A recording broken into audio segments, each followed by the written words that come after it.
Hello students. सो बेटा अपना revision चल रहा था chapter acid base and salt का, ठीक है।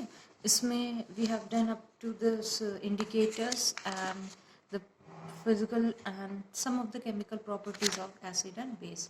हम लोगों ने एसिड एंड बेस का रिएक्शन विद मेटल तक कंप्लीट हो चुका था। Neutralization reaction also we had done, है ना। तो एसिड और बेस जब भी मेटल के साथ रिएक्ट करते हैं they form their respective salt and in that case hydrogen gases evolve out, ठीक है। तो ये चीज़ है। Now we will proceed further, आगे चलते हैं अब इसमें। So next chemical property of the acids is with the metal oxide, that is reaction of acids with the metal oxide. तो देखिए बेटा इसमें क्या होता है आपका मेटल ऑक्साइड। सबसे पहले आपको ये देखना है कि मेटल ऑक्साइड्स होते क्या हैं, ओके। तो मेटल ऑक्साइड्स क्या है? Metal oxide is a chemical compound which has oxygen and one metal in its formula. यानी ये एक तरीके से इस तरीके का कंपाउंड है जिसमें मेटल और क्या है, ऑक्सीजन है साथ में, है ना। तो समझ में आ गया। जैसे कि देखिए सोडियम ऑक्साइड Na2, सोडियम एक मेटल है और देखो सोडियम +1 वैलेंसी होती है, ऑक्सीजन -2। तो सोडियम और इसका ऑक्साइड कैसे बनेगा? Na2O, है ना। अगर मैग्नीशियम ऑक्साइड का फॉर्मूला अब ये हो जाता है, कैसे? मैग्नीशियम +2 है, ऑक्सीजन -2, क्रॉस करते हैं तो सिंपल रेशियो मिलते हैं। तो इस तरीके के जो ऑक्साइड्स बनते हैं इनको अपन क्या बोलते हैं? Metal oxide. यानी मेटल का किसके साथ कॉम्बिनेशन है यहाँ पे? ऑक्सीजन के साथ में। फाइन, ठीक है बेटा। अब हम इन्हीं मेटल ऑक्साइड्स के साथ में रिएक्शन देखने वाले हैं किसका? एसिड्स का। बात आई समझ में? चलो अब देखिए इसमें। So when then another important thing कि मेटल ऑक्साइड्स का नेचर किस तरीके का होता है? बेसिक, ठीक है। Metal oxides are basic in nature. आगे बात समझ। अब देखिए आगे, acids react with metal oxide and form their respective salt along with water. Acids क्या करते हैं? वो किसके साथ में रिएक्ट करते हैं? मेटल ऑक्साइड के साथ में रिएक्ट करते हैं और अपना सॉल्ट बना देते हैं। किसके साथ में? मिलके एसिड के साथ में, ठीक है। अब आगे देखिए। So this sodium oxide when react with acid they form salt and water is released out like the sodium and chlorine. Na और Cl मिलके क्या बन गया? NaCl बन गया, ठीक है बेटा। देन मैग्नीशियम ऑक्साइड जब HCl के साथ में रिएक्ट करेगा तो मैग्नीशियम एंड क्लोरीन क्या बन जाएगा? मैग्नीशियम क्लोराइड, प्लस में हाइड्रोजन गैस इसमें रिलीज हो जाएगी, ठीक है। तो ये चीज़ थी इसमें आपकी। देखो सोडियम ऑक्साइड एसिड के साथ में क्या मिलके बना रहा है? सोडियम क्लोराइड सॉल्ट बन रहा है, ठीक है। मैग्नीशियम ऑक्साइड रिएक्ट अगर कर रहा है एसिड के साथ में तो सॉल्ट क्या बन रहा है? Magnesium chloride.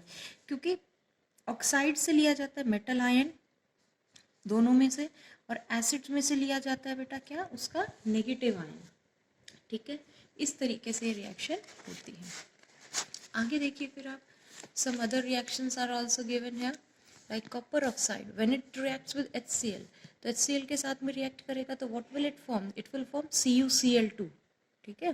कॉपर का सॉल्ट बनेगा। कॉपर मेटल है ना, तो कॉपर हम अपना क्लोराइड के साथ में सॉल्ट बना लेगा and water is released out, ठीक है। ये चीज़ है इसमें। अगर कॉपर ऑक्साइड को हम सल्फ्यूरिक एसिड के साथ में लेते हैं then the salt formed will be copper sulphate CuSO4, ठीक है।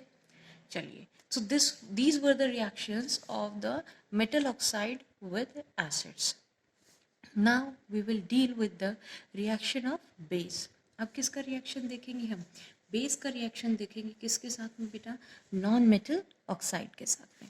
अब देखिए नॉन मेटल ऑक्साइड क्या है। जैसे कि अभी आपको मेटल ऑक्साइड समझाए थे ना, सेम उसी तरीके से नॉन मेटल का कॉम्बिनेशन किसके साथ में? ऑक्सीजन के साथ में। That is known as the non metal oxide, like carbon dioxide, sulphur dioxide. यहाँ पे जो कार्बन और सल्फर है ये क्या है? दोनों ही नॉन मेटल्स है।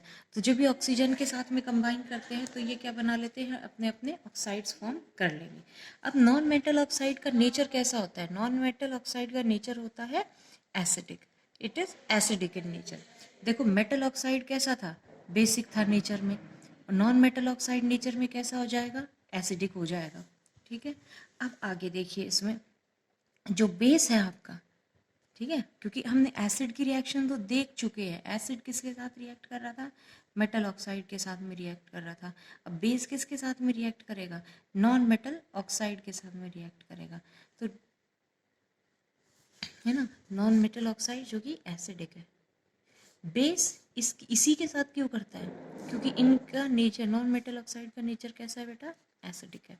ठीक है, आगे बात समझ में? तो ये चीज़ है इसमें आपका। अब बेस रिएक्ट करेगा इसमें, तो इसमें किस तरीके से फॉर्म होता है आपका? सॉल्ट फॉर्म हो जाएगा। ठीक है, यानी नॉन मेटल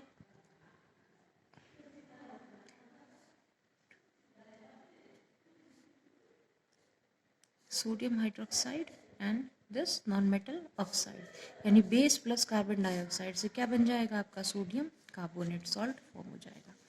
फिर देखिए यहाँ पे आप कैल्शियम हाइड्रोक्साइड, कैल्शियम हाइड्रोक्साइड जो कि एक बेस है, again this will react with carbon dioxide, तो इसमें क्या बन जाएगा? Calcium carbonate.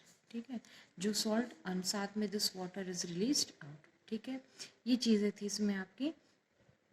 अब नेक्स्ट देखिए, reaction of carbonates and bicarbonate with the acid.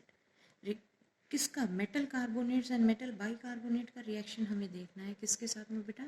Acid के साथ में।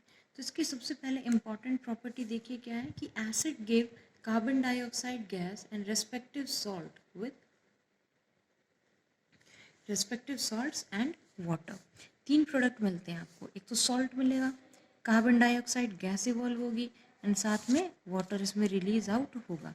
ठीक है, तो मेटल कार्बोनेट प्लस एसिड और साथ में मतलब इन दोनों का रिएक्शन जब हुआ, then salt will be form, CO2 gas will be released out and this is water.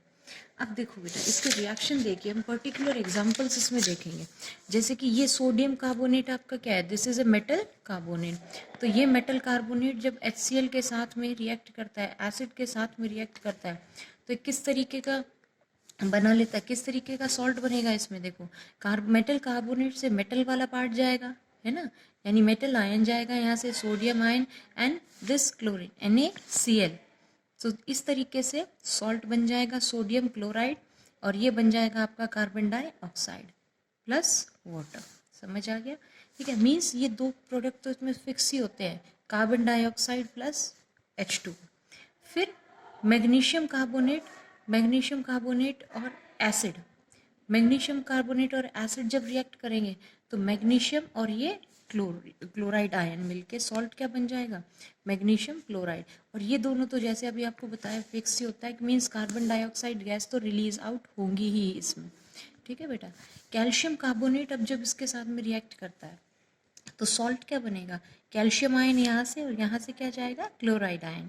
ठीक है, तो salt will B calcium chloride and respectively means वही उसी बिल्कुल उसकी के तरीके से CO2 गैस इसमें से रिलीज आउट होगी और H2O भी फॉर्म हो जाएगा। समझ आ गई बात सबको बेटा? तो ये था रिएक्शन किसका? मेटल कार्बोनेट्स का एसिड्स के साथ में।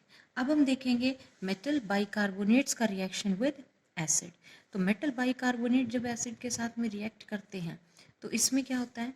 NaHCO3। अब देखो, बाइकार्बोनेट आयन क्या है? सबसे पहले तो आपको ये पता होना चाहिए। तो बाइकार्बोनेट आयन क्या होता है? HCO3 minus. ठीक है, this is your bicarbonate ion और you can call it hydrogen carbonate ion. तो सोडियम हाइड्रोजन कार्बोनेट, या फिर हम इसको क्या बोल सकते हैं बेटा? Sodium bicarbonate. When this react with acid, जब ये एसिड के साथ में रिएक्ट करेगा तो प्रोडक्ट वही सेम अपने वैसे ही बनेंगे, सॉल्ट फॉर्म होगा, H2O फॉर्म होगा एंड CO2। सॉल्ट अकॉर्डिंगली बना दो, Na और Cl से NaCl and this is your CO2 gas and H2O is release out.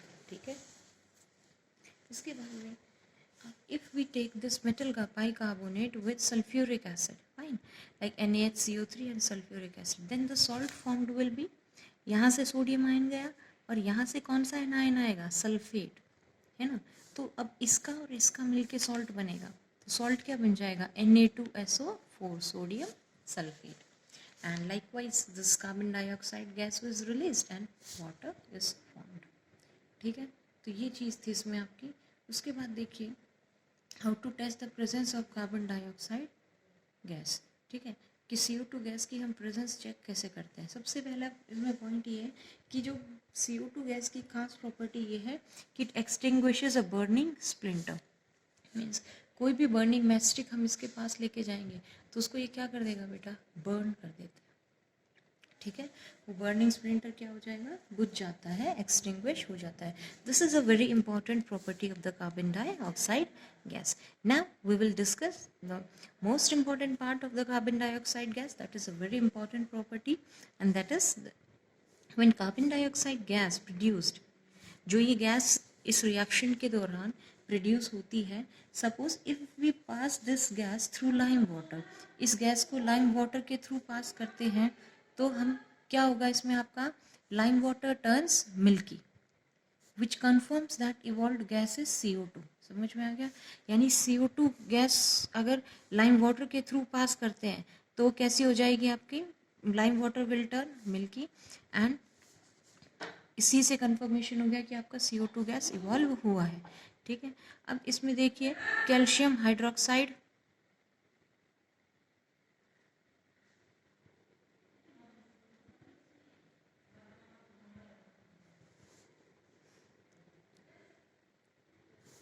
Calcium hydroxide किसके साथ में रिएक्ट करेगा, मतलब देखो CO2 जो गैस जो प्रोड्यूस हुई थी उसको हम पास कर रहे हैं इसके थ्रू, कैल्शियम हाइड्रोक्साइड के थ्रू। तो कैल्शियम हाइड्रोक्साइड जो कि लाइम वाटर है ना, ये कलरलेस होता है। पहले ये कैसा होता है बेटा, कलरलेस होता है। ठीक है, तो अगर ये CO2 इसके थ्रू पास हुआ तो ये वाटर कैसा टर्न हो जाता है, मिल्की टर्न हो जाता है। देखो दिया हुआ है यहाँ पे, इट टर्न्स मिल्की। मिल्की क्यों टर्न होता है, due to the formation of calcium carbonate CaCO3। ठीक है, CaCO3 ये जो कैल्शियम कार्बोनेट है वाइट कलर का प्रेसिपिटेट है आपका, जो कि वाटर में इंसॉल्युबल है। समझ आ गया। अगर देखिए फिर इसमें नेक्स्ट इसी में कंटिन्यूटी की हम बात करें कि उसी रिएक्शन मिक्सचर के थ्रू अगर हम एक्सेस ऑफ कार्बन डाइऑक्साइड पास करते हैं तो the solution of calcium hydrogen carbonate is obtained. ठीक है, किस क्या चीज़ ऑब्टेन होती है इसमें, सॉल्यूशन ऑब्टेन होती है किसकी, कैल्शियम हाइड्रोजन कार्बोनेट की। देखो अगर एक सफिशिएंट अमाउंट में डालते हैं तो पहले तो बनता है कैल्शियम कार्बोनेट, लेकिन एक्सेस अमाउंट में CO2 आप प्रोड्यूस कर होती है और वो उसके थ्रू पास करते हो तो आप क्या फॉर्म कर देते हो उसमें, कैल्शियम हाइड्रोजन कार्बोनेट। और ये जो कैल्शियम हाइड्रोजन कार्बोनेट बनता है ये this is soluble in the water, water में सॉल्युबल हो जाता है। ठीक है, तो जो मिल्कीनेस थी ना इसकी, वो मिल्कीनेस क्या हो जाएगी बेटा, डिसअपियर हो जाएगी। ठीक है, समझ आ गया। तो टेस्ट क्या है, CO2 का टेस्ट क्या है कि when CO2 is passed through milky water, so when CO2 is passed through lime water, then the lime water turns milky। समझ में आ गया, लाइम वाटर कैसा हो जाएगा आपका, मिल्की हो जाएगा। किसकी फॉर्मेशन की वजह से, कैल्शियम कार्बोनेट की फॉर्मेशन की वजह से। और एक्सेस ऑफ CO2 पास करने की वजह से क्या हो जाता है, ये मिल्कीनेस आपकी डिसअपियर हो जाती है। किसकी फॉर्मेशन की वजह से, कैल्शियम हाइड्रोजन कार्बोनेट, क्योंकि वाटर में डिजॉल्व हो जाता है।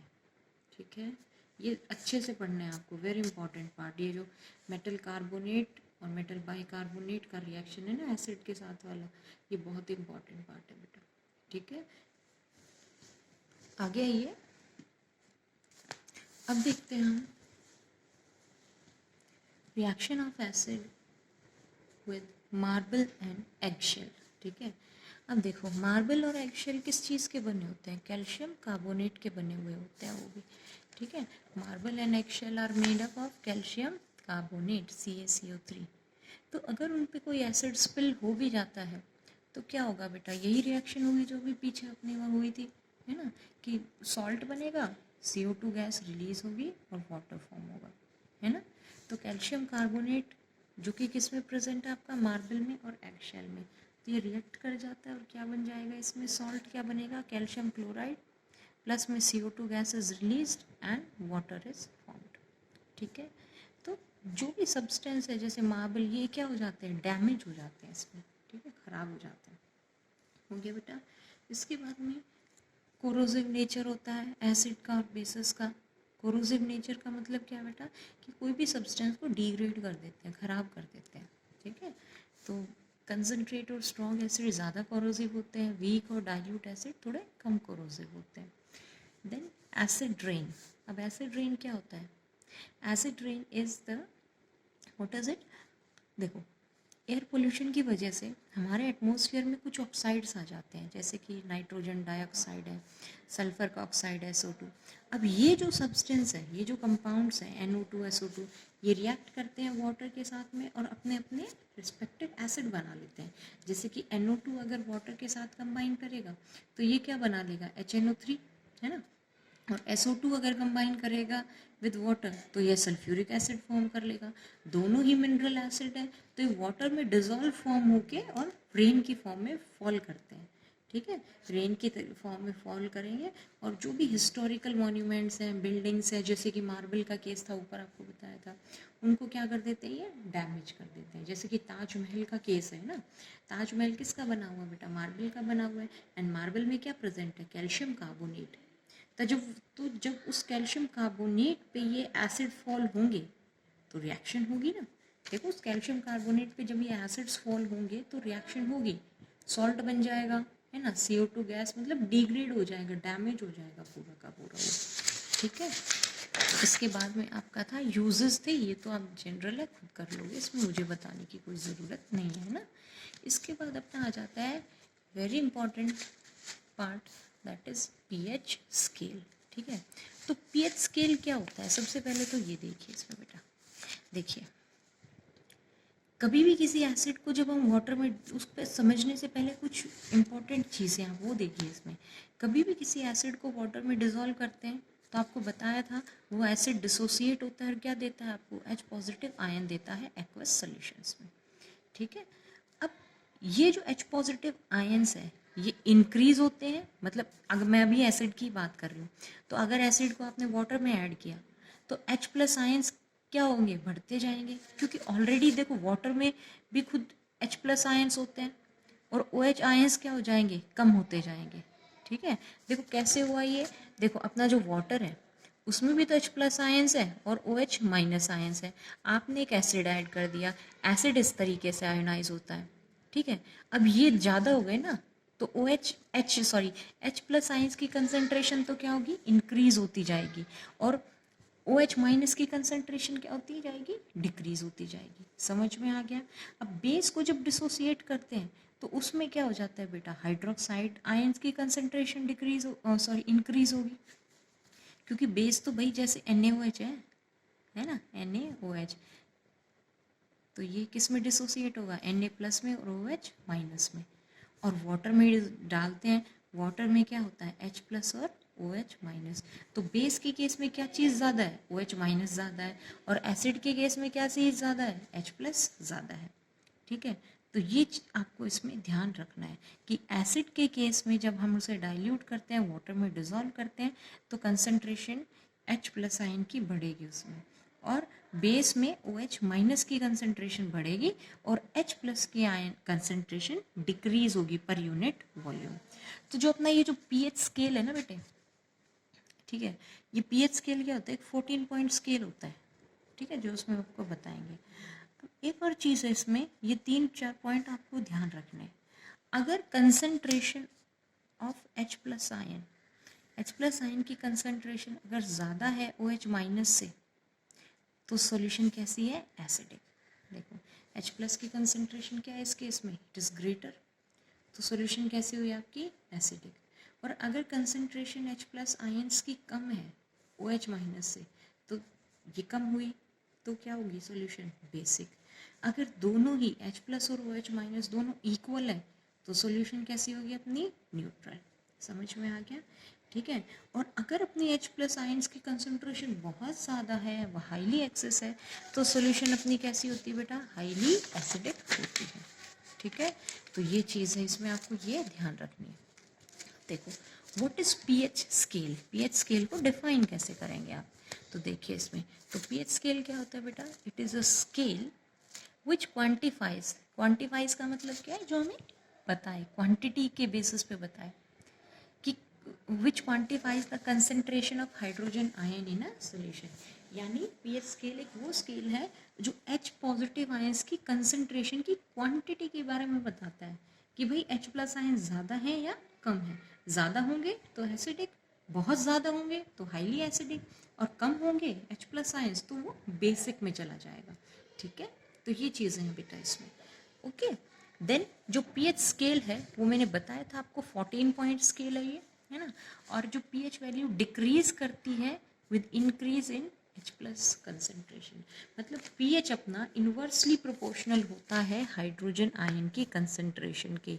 वेरी इंपॉर्टेंट,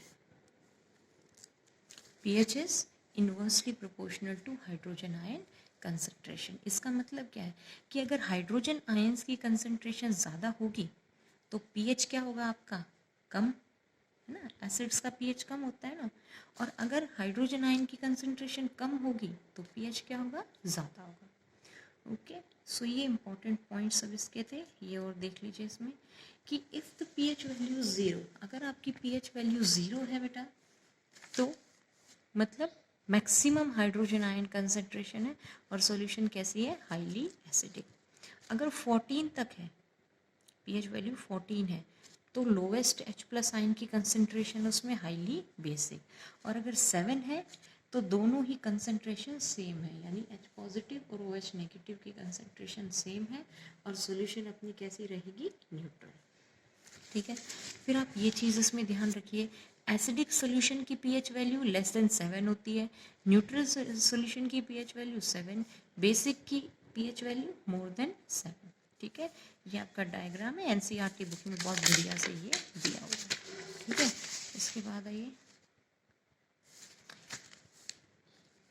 ये आपको कुछ अलग अलग सब्सटेंस की मैंने pH वैल्यू दी थी, तो ये भी आप इसमें देख लीजिएगा एक बार, है ना। सलाइवा की पूछते हैं, माउथ, सलाइवा मतलब माउथ की अपनी pH वैल्यू कितनी होती है, 5.5। इससे कम अगर चला जाता है pH वैल्यू, ठीक है, तो टीथ डिग्रेड होने शुरू हो जाते हैं, ख़राब होने शुरू हो जाते हैं। ठीक है बेटा, उसके बाद importance of pH in everyday life, digestive system में है pH की इम्पोर्टेंस। डाइजेस्टिव में क्या इम्पोर्टेंस है इसकी, कि हम ईट करते हैं कुछ भी फूड वगैरह, ठीक है, तो उससे पहले हमारी बॉडी में देखो, डाइजेस्टिव सिस्टम आप पढ़ चुके हैं बायोलॉजी में, अपनी बॉडी में डाइल्यूट मतलब स्टमक में डाइल्यूट HCl प्रेजेंट होता है, ठीक है, जो कि डाइजेशन में हेल्प करता है। लेकिन कभी कभी क्या होता है, एसिडिटी वगैरह जो होते हैं उसकी वजह से more HCl is produced by our stomach, और स्टमक में एसिड की कंसंट्रेशन इंक्रीज हो जाती है, जो कि पेन और इरिटेशन कॉज करते हैं आपके। ठीक है, इस कंडीशन को हम क्या कहते हैं बेटा, एसिडिटी। अब एसिडिटी को रिड्यूस करने के लिए क्या लिए जाते हैं, टैबलेट्स लेते हैं ना अपन, उन टैबलेट्स को क्या बोलते हैं, एंटा एसिड्स। और ये एंटा एसिड क्या करते हैं बेटा, ये डिक्रीज करते हैं the amount of active HCl in the stomach. ठीक है, एंटा एसिड्स हम क्यों लेते हैं, एसिडिटी को ख़त्म करने के लिए, उसको रिमूव करने के लिए। ठीक है, अब एंटा एसिड्स क्या होते हैं, दीज आर एंटी एसिड्स, ठीक है, अपोजिट होते हैं एसिड्स के, और इनका नेचर कैसा होता है, बेसिक, जो कि एसिडिटी को न्यूट्रलाइज कर देते हैं स्टमक में। फिर आता है आपका टूथ डिके वाला पार्ट।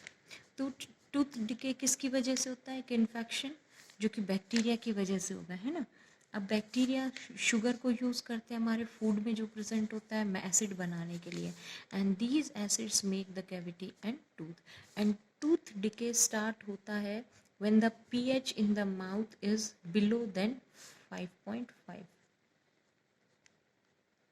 ठीक है, pH वैल्यू आपकी कितनी हो जाए, 5.5 से कम। अब इसको ओवरकम करने के लिए क्या यूज़ किया जाता है बेटा, टूथपेस्ट।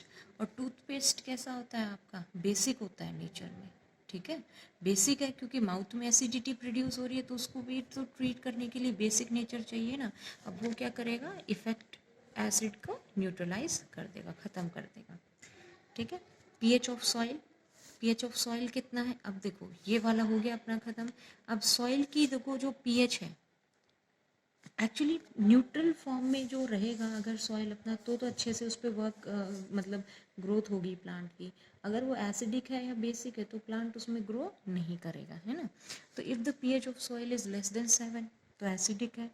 तो उसको सही करने के लिए हम लोग उसमें क्या ऐड करते हैं, chalk, quick lime, slack lime, ये सब इस तरीके की चीज़ें ऐड की जाती हैं ताकि उसका एसिडिक नेचर ख़त्म हो सके। समझ में आ गया। और एक नॉर्मल पीएच पे आ जाए। उसके बाद में एनिमल्स और प्लांट्स में भी इम्पॉर्टेंट है। तो पीएच ऑफ एसिड रेन, अभी एसिड रेन डिस्कस किया था, तो उसका कितना पीएच होता है 5 to 6 के लगभग। अभी एसिड रेन ओशन, लेक्स और उसमें जाती है और एक्वेटिक प्लांट्स को और एनिमल्स को हार्म करती है। ठीक है बेटा, तो अब इस एसिडिटी, इस एक तरीके से इस एसिड रेन का जो इफेक्ट हो रहा है तो उसको भी हमें ट्रीट करना है। तो उसको न्यूट्रलाइज करने के लिए हम लोग क्या ऐड करते हैं लेक्स में और इनमें, हम ऐड करते हैं calcium carbonate CaCO3 which is basic in nature. ठीक है, ताकि एसिड कंसनट्रेशन उसमें वाटर बॉडी में इंक्रीज ना हो और वो प्लांट्स को और एनिमल्स को हार्म नहीं करे। ठीक है, ये चीज़ था बेटा इसमें। अब इसके बाद acid and base in absence of water, this is very important part.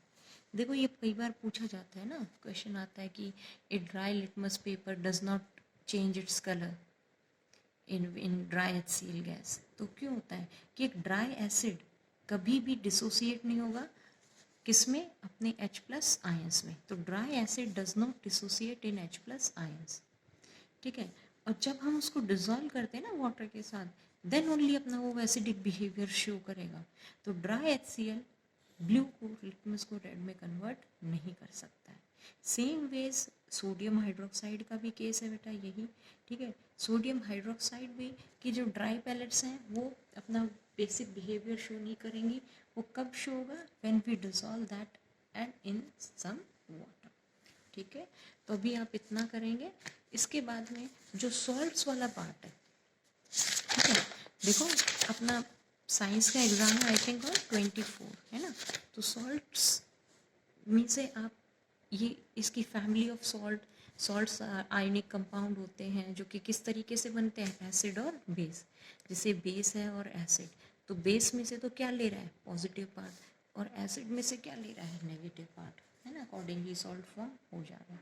तो एक तो ये चीज़ आप इसमें ध्यान रखनी है कि बेस से तो आता है इसका कैटायन, सॉल्ट का कैटायन, और एसिड से आता है सॉल्ट का एनायन। ठीक है बेटा, फैमिली ऑफ सॉल्ट तो आप कर ही लोगे, इसमें कोई ऐसा इशू नहीं है। Then conduction of electricity, salts electricity conduct कर सकते हैं, है ना। कैसे कंडक्ट करते हैं, क्योंकि इनमें क्या होते हैं बेटा, फ्री आयंस होते हैं। सॉल्ट आयोनाइज हो सकता है ना, पॉजिटिव और Cl नेगेटिव में, तो आयोनाइजेशन होने की वजह से ये इलेक्ट्रिसिटी को कंडक्ट कर देंगे। Then pH value of the salts. अब सॉल्ट अपने देख लो बेटा 3 टाइप के हैं basically, acidic salt, basic salt and neutral salt. तो सबसे पहले देखो न्यूट्रल सॉल्ट। न्यूट्रल सॉल्ट कैसे बनते हैं, न्यूट्रल सॉल्ट बनते हैं स्ट्रॉन्ग एसिड और स्ट्रॉन्ग बेस से, strong base and strong acid. क्योंकि एक दूसरे के इफेक्ट को ये बिल्कुल क्या कर देते हैं, कैंसिल आउट कर देते हैं, न्यूट्रल कर देते हैं। तो ये सॉल्ट आपका जो बना इसमें न्यूट्रल सॉल्ट बना, और इनकी जो pH वैल्यू होगी वो कितनी होगी 7। बहुत सारे इसमें एग्जाम्पल दिए हुए हैं नोट्स में से, आप उसको देख लेना। फिर अपना बेसिक सॉल्ट। अब बेसिक सॉल्ट्स क्या होते हैं, basic salts are formed by the reaction between weak acid and strong base. Base strong होना चाहिए इसमें, तभी तो देखो सॉल्ट बनने के लिए एसिड और बेस की तो ज़रूरत है ही है, ये तो मान लो इसमें आप लोग। ठीक है, बस इसमें ये ध्यान देना है तुम्हें कि वो किस हिसाब से सेट होगा। जैसे न्यूट्रल में दोनों ही चीज़ें स्ट्रॉन्ग होंगी या दोनों ही वीक होंगी, है ना। और बेसिक सॉल्ट में कौन स्ट्रॉन्ग होगा, base, strong base with weak acid, और इनकी pH वैल्यू ग्रेटर देन 7 हो जाएगी। ठीक है, जैसे सोडियम कार्बोनेट है, सोडियम एसीटेट है, जैसे NaOH है, ये स्ट्रॉन्ग बेस है, और कार्बोनिक एसिड क्या है, एक वीक एसिड है ना। तो सॉल्ट जो फॉर्म होगा इससे वो क्या बनेगा बेटा, सोडियम कार्बोनेट, जो कि बेसिक सॉल्ट होगा। Okay, then acidic salt. फिर एसिडिक सॉल्ट किस तरीके से फॉर्म होते हैं, these are form by reaction between strong acid and weak base. इसमें एसिड कैसा होना चाहिए, स्ट्रॉन्ग, और बेस कैसा होना चाहिए, वीक। जैसे कि देखो अमोनियम हाइड्रोक्साइड और HCl, ये अमोनियम हाइड्रोक्साइड कैसा है बेटा, वीक बेस है ना, और ये स्ट्रॉन्ग एसिड है। तो इफेक्ट इसमें कंप्लीटली न्यूट्रलाइज नहीं हो पा रहे हैं एक दूसरे को। कौन डोमिनेट करता है, एसिड, इसीलिए एसिडिक सॉल्ट इसमें फॉर्म होता है। अमोनियम सल्फेट भी इसका दूसरा एग्जाम्पल है। ठीक है, अब यहाँ पे आपको कॉजेज दे रखे हैं किस तरीके से बनते हैं ये।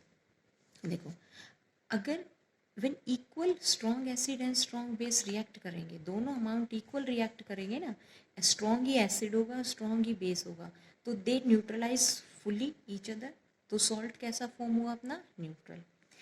सेकेंड पार्ट इसमें क्या है, अगर एक स्ट्रॉन्ग एसिड रिएक्ट कर रहा है वीक बेस के साथ में, देखो strong acid with weak base, तो जो बेस है कैसा रह गया, वीक है, तो उस स्ट्रॉन्ग एसिड को कंप्लीटली न्यूट्रलाइज नहीं कर पा रहा है ना, तो इफेक्ट किसका आएगा उसमें, एसिड का आएगा, और एसिड कैसा, सॉल्ट कैसा बनेगा बेटा, एसिडिक सॉल्ट फॉर्म हो जाएगा।